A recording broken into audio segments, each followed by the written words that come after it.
Mythics, how are we all? Yes, it's another Saturday morning. It's 10 a.m. UK time, there or thereabouts. My name is Ken Boyter, and this is Grockle Snook from, you've guessed it, the Bottled Imp YouTube channel, the YouTubes. And this is a channel that I set up with my friend Julian, and we have over 450 episodes of fantasy goodness or darkness. We have, fantasy film reviews, fantasy board game reviews, and we've also got fantasy, what's the other one? Book reviews.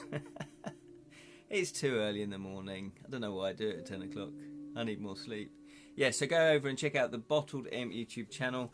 And we also have an Edra Tales YouTube channel as well, where we basically put these live streams up on YouTube, because some people prefer to watch them on YouTube and not on Twitch. Good morning, good morning, good morning, Martha. How are you? Yawn. Yes, I know. 10 o'clock. So I think you're an hour ahead of the UK, aren't you? So it's 11 o'clock for you. So that's not too bad. It's Lirin that I always feel sorry for, because he lives in Taiwan. And so it's like, it's always like 3 in the morning for him. So no matter what time I broadcast on, it always seems to be morning for Lirin, or, you know, like early morning. And Jonathan's here as well. Good morning, good morning, good morning to you, sir. How are you? Typing away, typing away.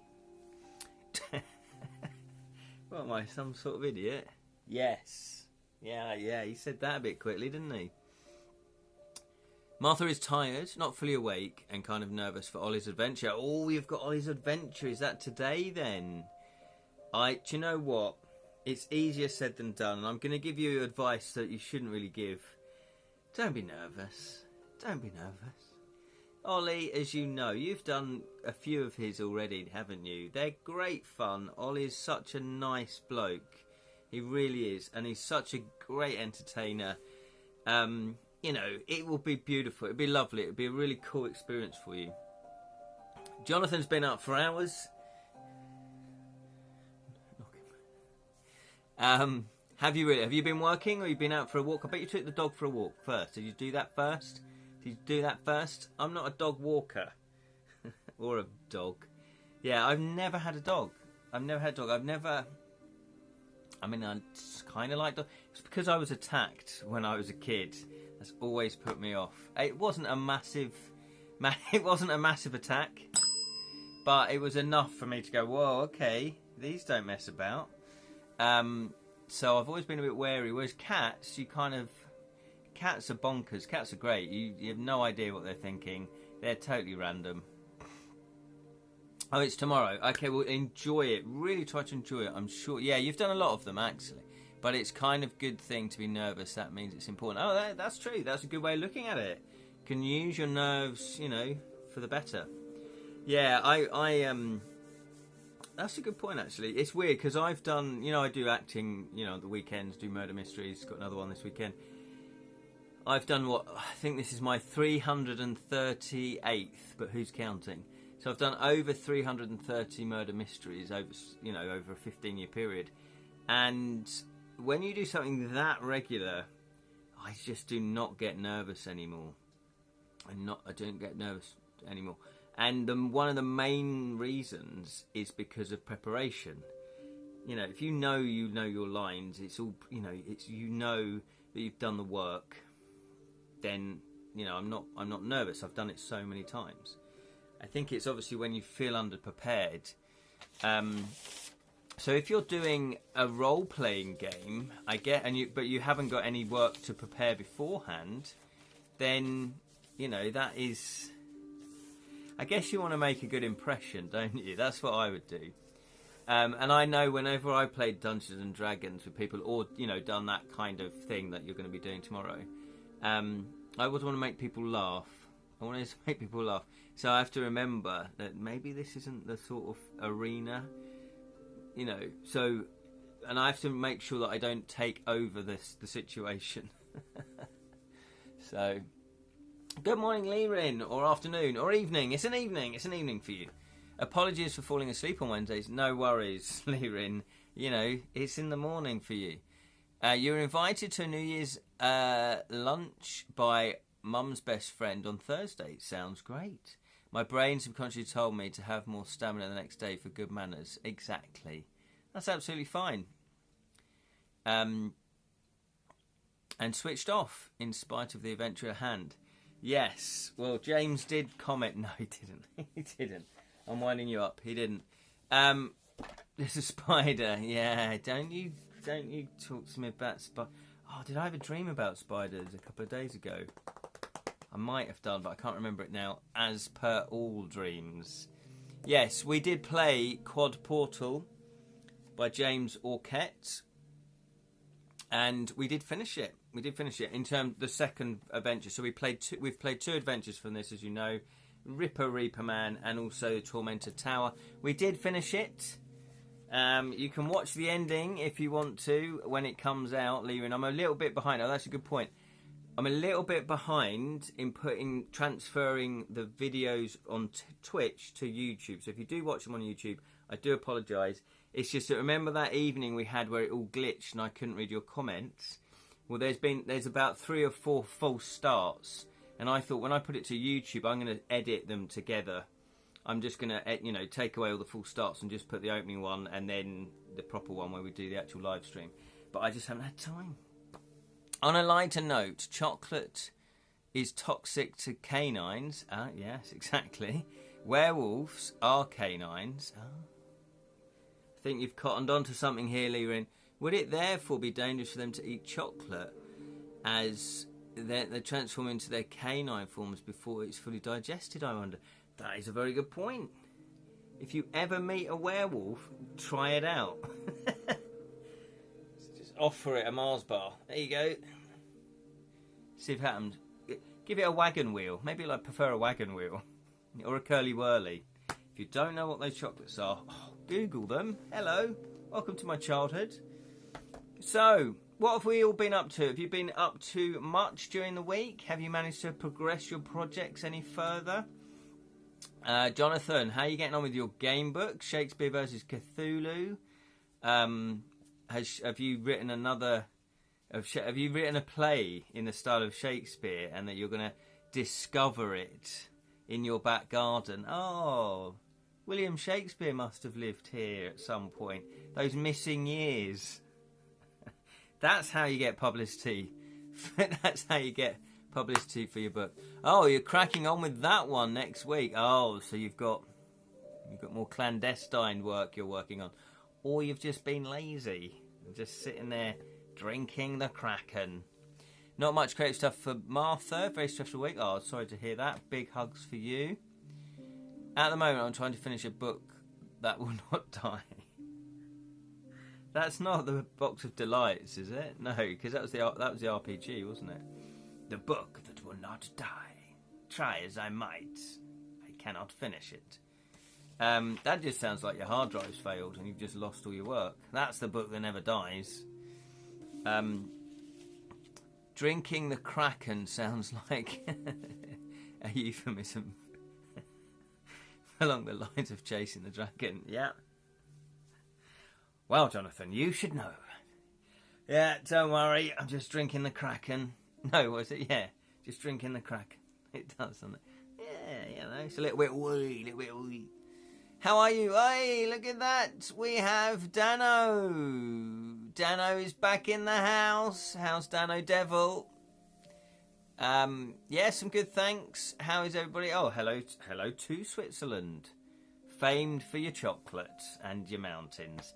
And that is the extent of my knowledge of Switzerland, I'm afraid. So, sorry about that. Maybe you could give us a fact about Switzerland that we don't know. Jonathan put a Box of Delights RPG has been uploaded to Drive-Thru RPG. Waiting for the printer to approve the files before ordering proof copies. Yes, that sounds like it's out the door. It's well done. So, for people that don't know, Jonathan is as you can tell, Ace Game Books is his series of game books, and he wrote and he's been transforming some of them into RPGs, one of which was the Box of Delights, although I think the Box of Delights might not be a game book. Anyway, what I'm trying to say is that Box of Delights, if you're into the Box of Delights, Then there's the RPG version that Jonathan has written that is going up onto Drive-Thru RPG. If you want to check out any of Jonathan's books, go to www.jonathangreenauthor.com, and then you can see, that's his website, you can see it there. Lerin has put here, spits coke out in shock. The euphemism somehow makes it even more shocking. I know, it does, doesn't it? That's Jonathan for you. Sick. He's sick in the mind. The Box of Delights appears in Twas, the Krampus Night Before Christmas. Ah. There we go. So yes, Jonathan has also written a Christmas game book. Twas the Krampus Night Before Christmas. The Box of Delights RPG is an adaptation of John Masefield's Christmas classic. It seemed like a good idea at the time. Yes, it is a classic. And I remember watching it on the telly, on the BBC when it came out in the 80s, I think it was, 80s, late 80s. And it was a bit of a hit, you know, people loved it. I remember, you know, really liking it. It's a delightful fantasy adventure. I can't remember too much about it, so I can't really remember what happens in the Box of Light. So I would like to see that series again, just to remind myself. But yes, I know, yeah. You have been plagued by that one from a writing point of view. So, I have been writing as well. We've got some news on that. I'm very excited to say. So this is my first game book that we did successfully kickstart, To Kill a Thief. It is Devilish Dilemmas, an Edra Tales game book, and it's my first one. And I have been writing the first draft. I've plotted it all out, as you very, very much know, and it's so satisfying.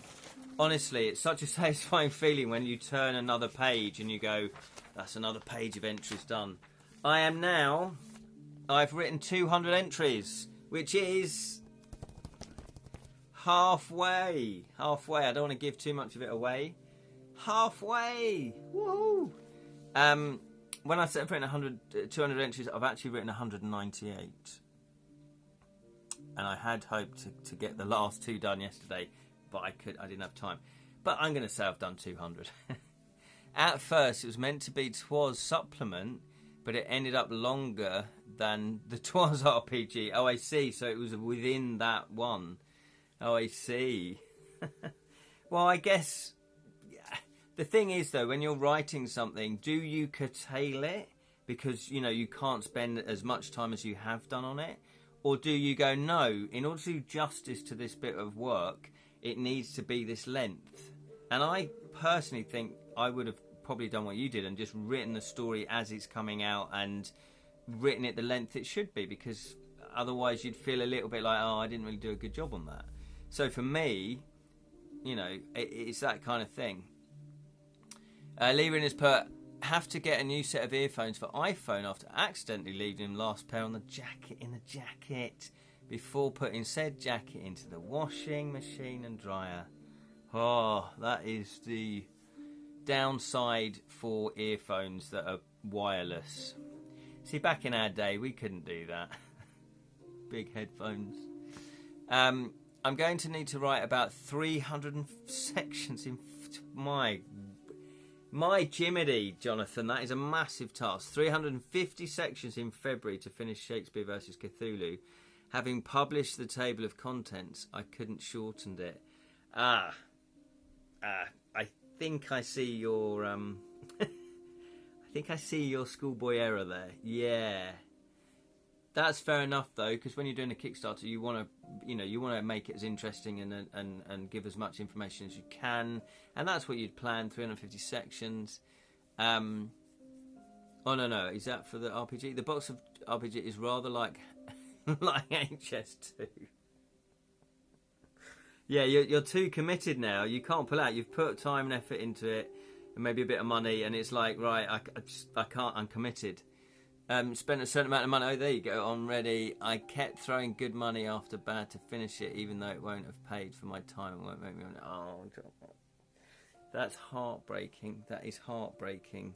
However, but neither did I want to be the guy exactly who I was just about to say that we are on the same wavelength there. Didn't finish the Kickstarter and refund everyone. You're only as good as your last Kickstarter. Absolutely, Jonathan. Absolutely.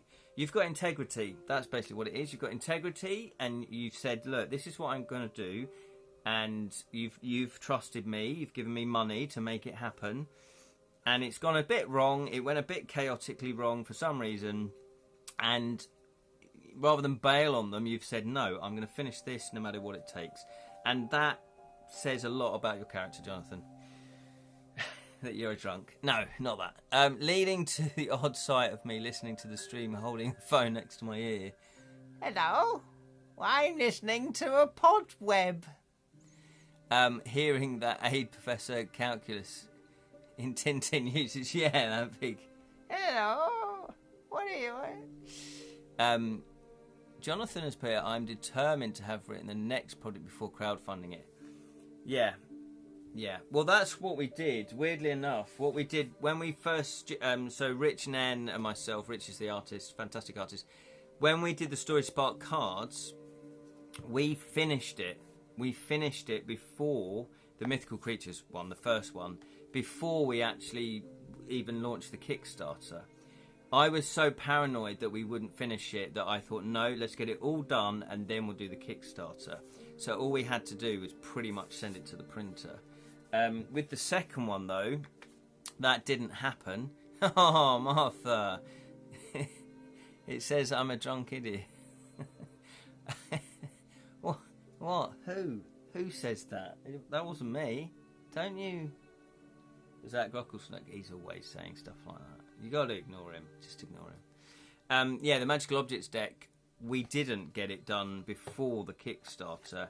And it is a little bit hairy where you kind of go, And we actually went past the deadline that we'd set for ourselves. So that wasn't brilliant. But most people are understanding. They know that that some of the stuff hasn't been done, you know, especially if you say that. And as far as I remember, when I've backed your Kickstarter, Jonathan, you've said it's not written yet, and I hope to get it done by here. And so I wanted just to get the Kickstarter up and running. And I've done it your way now, where I'm writing it now after the event. So I'm hoping to get it all finished. Certainly get the next 200 entries written in the next, week and a half, maybe 2 weeks of February. And then that'll be the first draft. Then I'll go through it all myself. And then I'll put it out to play testers as well. So if anybody does want to play test it, I'll be putting out a shout out to people that want to play test it. Yes, Martha. Oh, thank you. Got all the decks and love them so much. Yeah, it's one of those projects that Rich and I are very, very proud of. We really like them, and in fact, I've delved into them for my game book. That was partly. One of the main reasons why I created them was for me to use in my writing. I need a magical object. Which object should we put in the game book? And I've had a look through there and gone, oh, that fits it quite well. Mythical creature. Again, I've used some of the mythical creatures into the game book. So, it's all very useful. Other things then. So, I do have an announcement. Yes, I think this is the third time I've announced it now. And, Jonathan's better. The trouble is, when a paying gig comes along, exactly, I can't afford to turn them down, but it does mean my own personal projects get bumped. Yes, now that's a sort of nice position you've found yourself in now, haven't you? And you've worked hard to get there. So, yeah, it's like me with graphic design or anything that's paid or my mediumship. I have to then put my creative projects on hold, but, the mediumship doesn't take long. And also the, what was I going to say? Yeah, the graphic design, that can vary, However, yes, so, what was I going to say? Yes, so there has been, and also, all day yesterday, I had hoped to finish off those 2 entries to definitely make it 200 entries. But I had lines to learn. I've got a full weekend murder mystery, so I've got all this to learn. I've got 17 scenes. There you go. I've got all these lines to learn, which I'd pretty much learnt them, but then I wanted to go over them and really secure them, so I definitely know them. And then we've got all the timeline, all the information about the characters. you know, who does what when, you know, are they married, are they not married, what car are they driving, you know, all the sort of background information that you need to know, because the way we do the murder mysteries, we interact with the audience and they can ask us anything. So and we need to know the correct answers. So I know what you mean. You get sort of distracted from your own projects. However, you know, it's a nice thing to have, though, isn't it? Getting commissioned to do game books. I think that's fantastic. But yeah, you have to, I guess, take that into account. So I guess doing it your new way then, where you actually talk about where you finish your Ace game book before the Kickstarter. So you could just be working on it in the background, doing your commission work, and then once you've finished your game book, then announce that you've got another Kickstarter coming in whenever, you know, whatever month it is. And I guess then that just takes the pressure off of you, because then if more paid work comes in after the Kickstarter or during the Kickstarter, you don't have to worry about finishing your own project. Yes, I can see now why you'd want to do it that way.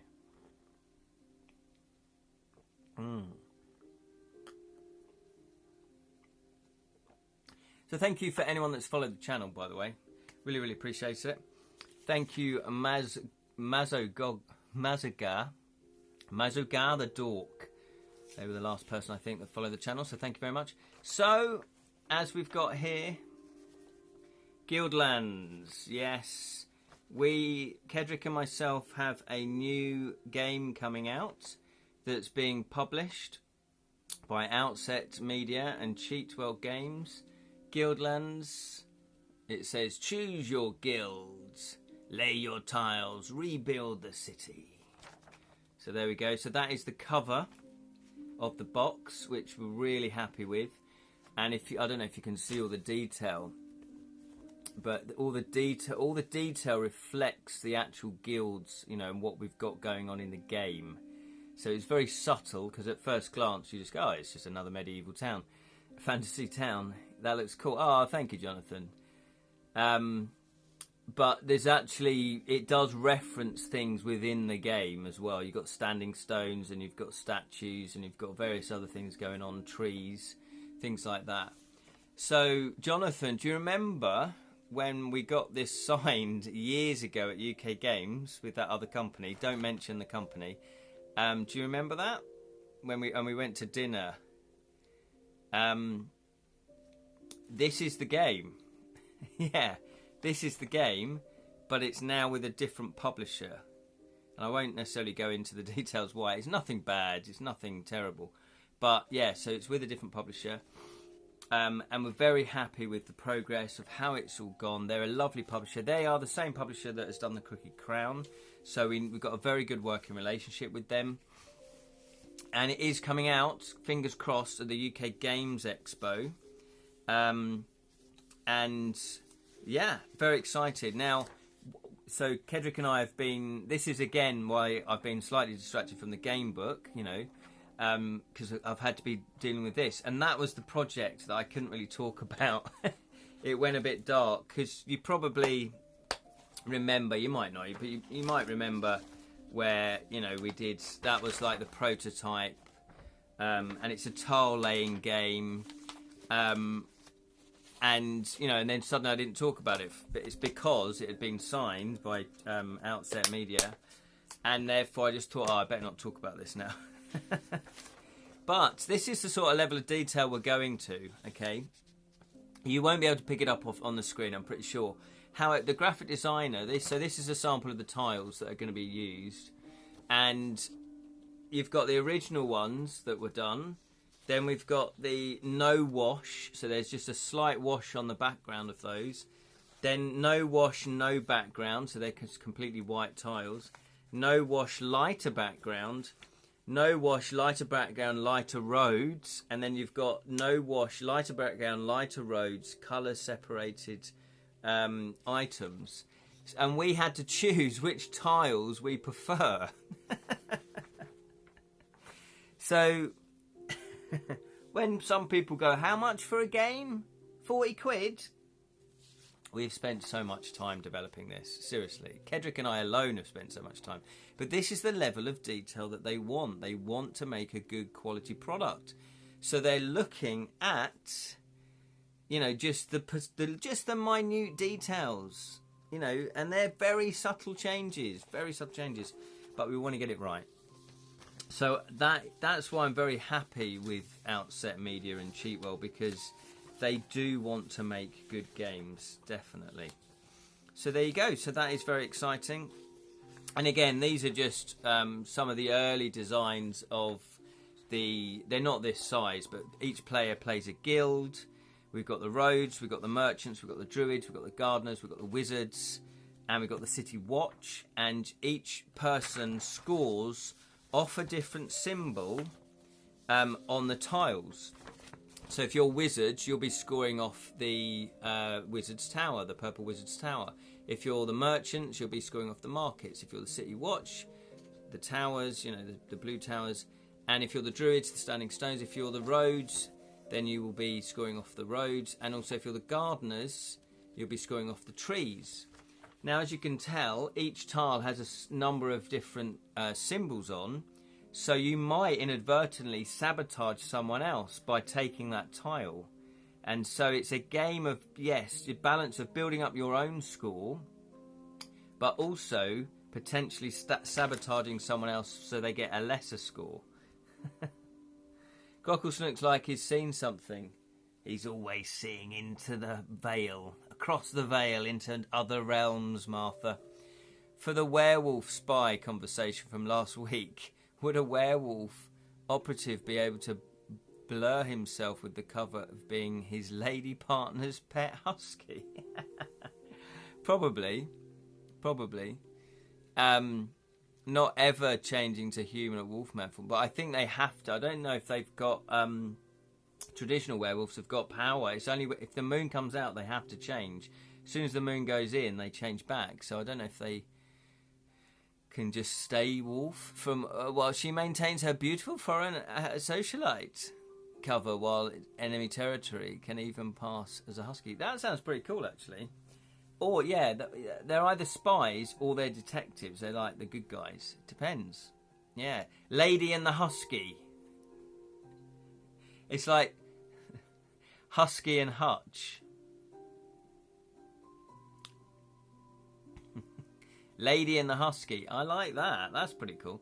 Yes, we have. Hello, representatives. Stir up. Yes, if anybody wants cheap viewers on that, don't click that link. Don't click the link. But you're more than welcome to watch Mr. Bot. So, yes, there we go. So we've got lots of different things going on within the game. And if you are coming to UK Games Expo, hopefully we'll have the game there to demo and to buy, because that's the plan. We need to get it all done by the end of this weekend, basically, so the printers can get it and start printing it. So that's really cool. We're very, very excited about that.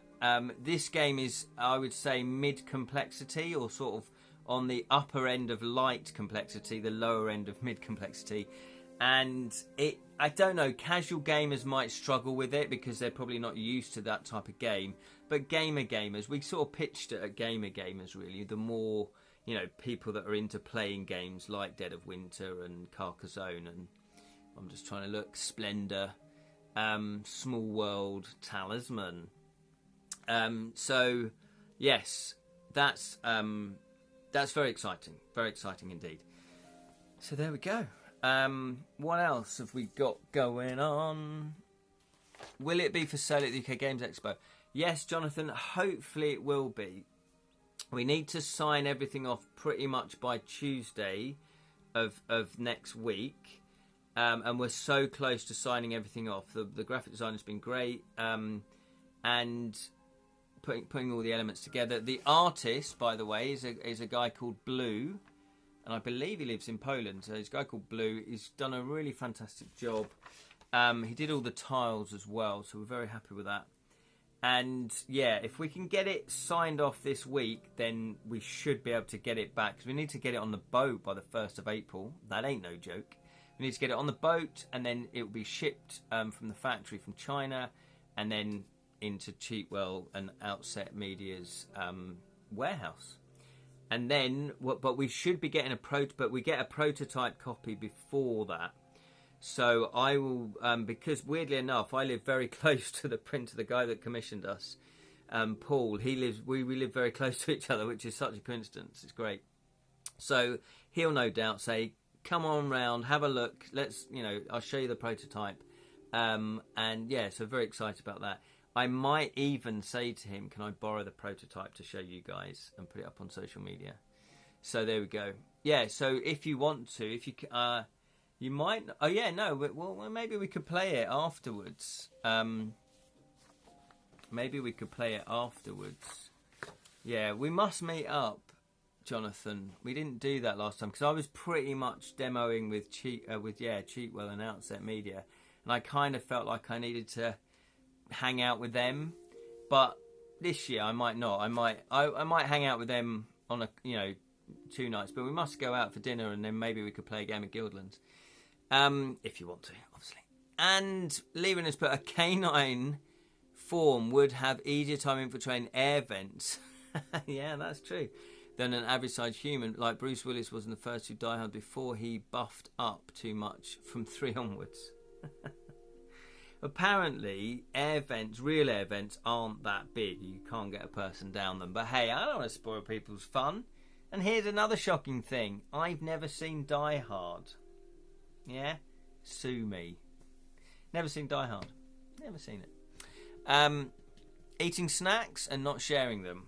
I like the sound of that. That is the title of my autobiography, Martha. So what else have I been up to? I've written half of the game book To Kill a Thief, so that's good. 200 entries. And I've been working on Guildlands, approving stuff and discussing stuff with Kedrick and the graphic designer Mark and Paul and, shaping everything. Sometimes you get lost in the detail and go, should it be like that or should it be like that? And it's like such a minute thing. You go, actually, why are we talking about? Anyway, but that's the level of quality that we want. Plus, I have also been working on my Devilish Deaths murder mystery game as well, because I did do another play test of the game. And it's a really interesting, if ever you're designing a game or play test, writing a book or anything like that, especially with games, and I guess maybe game books, it depends on your audience, but it does depend on your audience. So my Devilish Deaths murder mystery is like Cluedo but on steroids, and I can see it having a mass appeal. Yeah, I've not necessarily written it with that in mind, if you see what I mean. So there are mechanics in the game, even though you have to solve a murder mystery. It's not just flicking through a book and then reading stuff out. You have to move into locations, you have to search for forensics and clues and all of that. So there's a game element to it. And I think I've playtested it 5 times now. 3 times have been with casual gamers, and it's gone down very, very well. The mechanics, I had to sort of explain a little bit more to them because they weren't used to that type of game, that sort of the mechanics. One group I would say were more than casual gamers, but they weren't gamers, if you see what I mean. They weren't really hobbyist gamers. They weren't collectors as such. And again, that went down very well. Then recently I took it to my playtesting group, and it was a 2-player game, which we'd never done before, so that was interesting. And again, they really enjoyed it. They really got into it, because I said to them, look, if you only want to play like half an hour or an hour, that's fine. I don't need you to play all of it. But they did. They wanted to play all of it. They were like, yeah, let's go for it. So they carried on going. So that was good. And then, because they are gamers, there was at least, I think, 2 fundamental things that I've changed for the game. So I think I'm really glad that I did, show it in front of gamers.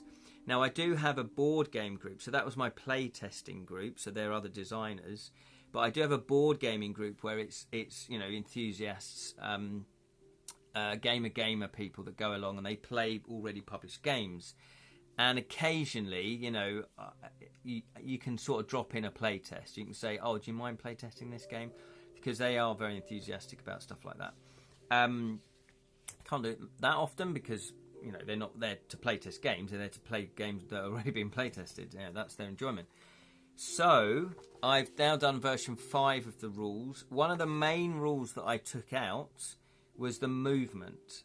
Now the game states initially that you can do 2 out of 5 things, plus a third action, because each detective, each sleuth, has a special unique ability to them.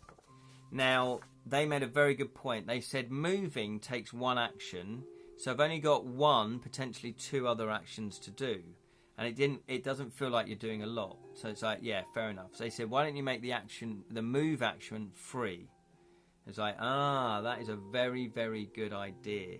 So now you can move into up to 2 rooms without spending an action, and then you can do your 2, possibly third action as well. And that, I think, will speed the game up, and it will feel like, yeah, because moving, you don't actually do anything. You're literally just moving your token from one room to the next, which is a little bit boring. So that was very useful. I kind of had lost sight of that. And the difficulty about this game is that I can't play it, even though I've designed it, because I know all the answers. So there's no point me actually playing it. You know, I have to just watch other people playing it. So from their experience, they felt moving as an action was just boring. And I agree. So now you can move into 2 different locations, but you can't stop, do stuff, and then move into another one. You have to keep traveling. So you have to declare, yeah, I'm moving 2 rooms. And then you flip both of those rooms if they're new rooms, and then you set both of the rooms up in their conditions. So it might be that you know, another suspect or witness moves into that room. And then once you've moved 2, then you can do your actions. However, you can do your actions first in the room that you're already in, and then move 2, or you can move 1. So, and again, you can do that. So if you move 1, so you can move first, then do your actions, or you can do your actions and then move 1. So there you go. And also the other thing was people's innate special ability that they could do, another action they could do, there was no real cost to it. There was no real cost to it. So every single time they just did that extra ability. So there was no cost to it. So now I've actually built into the game that it's going to cost them a hunch token, and they only get like 6 hunch tokens collectively together at the beginning of the game. You can gain hunch tokens, but you know, there's no guarantee you're going to get loads of hunch tokens. So I've made it hard. I've made it more of a thinking, right, do I really want to test for an extra forensics this go? Because it's going to cost us a hunch token. So I've added that layer of difficulty into it now as well, that extra sort of jeopardy. So those are the 2 main things. So I've actually had to update the cards. What is it? The player sleuths. I'll just quickly go through them. We have Constantine Blythe. Constantine Blythe. She's a retired governess. We've got Harold Knight, who is a valet for Lord Herbert. We have Kitty Bradshaw Lawrence, who is the owner of a family hotel. Then we have Magnus Madgwick, who is a university professor.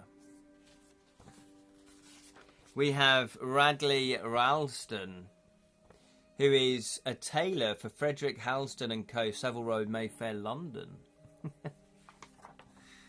We can't roll a 1 on 2. Yes, no, I know, Martha. I'm very aware of that now. Oh, look at this. These are some of the tokens for the Guildlands. Hello, Sally. How are you? Good morning. Oh, look at that. I've got some more stuff to show you then for Guildlands. I didn't know if I had done this. So these are the little workers you're going to get, the little figures, the little meeples, the geeples, the meeples. So that's the City Watch one. That's the wizard. That's the druid. Then we have the merchant, the gardener, and the road toll collector. So there we go. So these are going to be the little pieces that you move about on the tiles, because every guild gets 2 gets two of those little figures. So we're very excited. So there you go. So that is the game that the figures came with if you've just joined Guildlands. It's coming to a UK Games Expo near you. Well, it's in Birmingham. This June or May.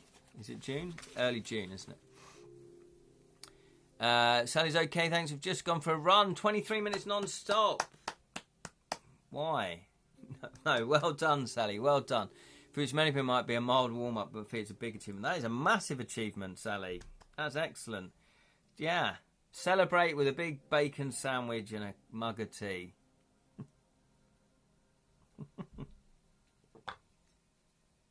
There's Jam. There he is. Sweet sugar dumplings. Yeah. You've just missed all the news, Jam. I don't know if you're aware, but Kedrick and I have got another game coming out. And we're going to be launching at the UK Games Expo. Published by Outset Media and Cheatwell Games. It's a tile-laying game.